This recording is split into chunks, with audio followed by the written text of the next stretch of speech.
হাড় কাঁপানো শীত, কিন্তু ইতালির রাজপথে এখন আগুনের উত্তাপ। এ কোনো আতঙ্কের আগুন নয়, এ হলো উৎসবের শিখা। মশাল হাতে ছুটছে অলিম্পিক স্পিরিট, যে শিখা হৃদয়ে জাগাচ্ছে শিহরণ। গত মাসে গ্রিসের সেই প্রাচীন অলিম্পিয়া থেকে যে যাত্রা শুরু, তা এখন ইতালির আনাচে কানাচে ছড়িয়ে দিচ্ছে মিলনের বার্তা। ফুটবল বা ক্রিকেটে ট্রফি ট্যুর তো নিয়মিত দৃশ্য, কিন্তু অলিম্পিকের এই মশাল যাত্রা যেন এক জীবন্ত ইতিহাস। উপলক্ষ 2026-এর শীতকালীন অলিম্পিক। প্রাচীন গ্রিক ভূমিতে জন্ম নেয়া সেই পবিত্র শিখা ডিসেম্বরের শুরুতে সঁপে দেয়া হয় ইতালীয় আয়োজকদের হাতে।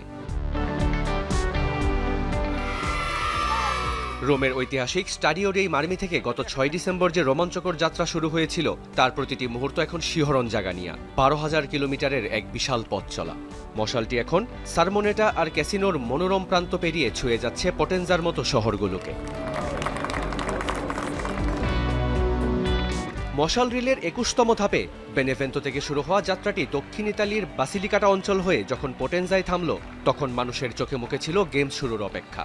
আজ 29 ডিসেম্বর, সেই মশাল আবারও নতুন উদ্যমে ছুটছে টরেন্টোর উদ্দেশ্যে। 110টি প্রদেশ আর 300 শহর ঘুরে এই মশাল যেন চিৎকার করে জানান দিচ্ছে, গেম ইজ অন।